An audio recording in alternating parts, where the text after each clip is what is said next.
അളിയാ എന്തോന്ന് പരിപാടി? വീഡിയോ ഒന്നും എടുക്കണ്ടേ? അതിനുള്ള ഒരു ആലോചനയാണ് ഞാൻ. ഒരൊന്നും കിട്ടുന്നില്ല, എന്തെങ്കിലും ഉണ്ടെങ്കിൽ പറ. നമുക്കൊരു പ്രാങ്ക് വീഡിയോ തന്നെ എടുത്താല? എങ്ങനെ? കേട്ടില്ല. അല്ല, ഒരു പ്രാങ്ക് വീഡിയോ തന്നെ എടുത്താലോന്ന്. എന്നെ കൊണ്ടൊന്നും പറയരുത്. ഒരു പ്രാങ്ക് എടുത്തതിന്റെ ക്ഷീണം ഇതുവരെ മാറിയിട്ടില്ല. ഒന്ന് പോടാ. പിന്നെ ഞാൻ തോന്നിയത് നീ ഒന്നും ചെയ്തില്ല, അത് തന്നെയാണ് കാരണം. ഒരു മൊബൈൽ പ്രാങ്ക്, ഒരു മൊബൈൽ എടുത്തതേ ഓർമ്മയുള്ളൂ. എത്ര തവണ കോടതി കയറി ഇറങ്ങിയെന്ന് നിനക്കറിയാമോ?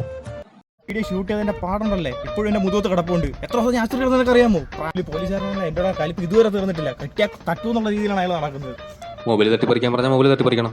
മഫ്തിയിൽ വന്ന പോലീസുകാരന്റെ വയർലെസ് തട്ടിപ്പറിച്ചു കഴിഞ്ഞാൽ ഇങ്ങനെ ഇരിക്കും. പോലീസുകാരാണ് ഞാൻ അറിയണ്ടേ? പിന്നെ അയാൾ യൂണിഫോം അല്ലാതെ ഞാൻ തിരിയും. മൊബൈലും വയർലെസ്സും കണ്ടാൽ നിനക്ക് തിരിച്ചറിഞ്ഞൂടി. അത്രയും പൊട്ടാണ് നീ. ഞാൻ പിന്നെ പണ്ട് പോലീസിലായിരുന്നല്ലേ. നീ എവരെന്നെ പിടിച്ച സമയത്ത് ഞാൻ നിന്നെ ഫോൺ എടുത്ത് വിളിച്ചാണ്. അപ്പൊ നീ എന്ത് പറഞ്ഞാൽ നിന്റെ ചേച്ചിയെ കൊണ്ട് നീ ആശുപത്രി നിൽക്കുന്നത് അല്ലാടാ പാട്ട്.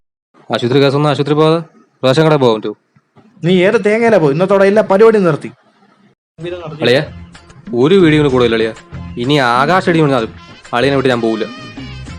ആകാശമൊക്കെ ഇടിഞ്ഞു വീഴിക്കും. എന്റെ അടി ഞാൻ കാണും. നീ എങ്ങോട്ടെങ്കിലും പോവുകയും ചെയ്യും. ഒരു വീഡിയോ കൂടെ ഒരെണ്ണം കൂടെ. ഓക്കെ, അതിനിപ്പോ എന്തെടുക്കും? ആരെങ്കിലും വരണ്ടേ?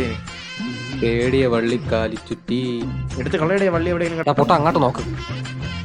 അവനെ കണ്ടാലേ അറിയ ഒരു മന്ദാരം പിടിച്ചവനാണ്. നീ പോയി അവന്റെ ബാഗും തട്ടിപ്പുറത്തുണ്ടോ? എങ്ങനെ? അവന്റെ ബാഗും തട്ടിപ്പുറത്തുണ്ടോ? നീ കഴിഞ്ഞ പോയി ഇടിയുണ്ട്. എനിക്ക് വീർപ്പിന്റെ അസുഖം ഉണ്ടല്ലോ. നീ പോട്ടെ, ഞാൻ കറക്റ്റ് ക്യാമറ പോടാ. ക്യാമറ റോളിംഗ് ആണ്. നീ പ്രോമിസ് ചെയ്ത കളിയാ. ഞാൻ റോളിംഗ്. ഞാൻ 1 2 3 പറയാം. 1 2 3.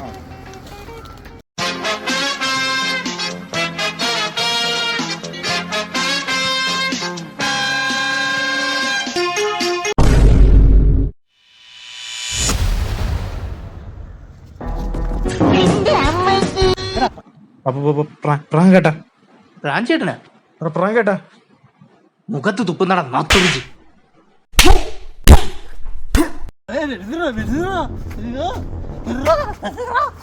ഞാൻ പോടാ പ്രാന്താ.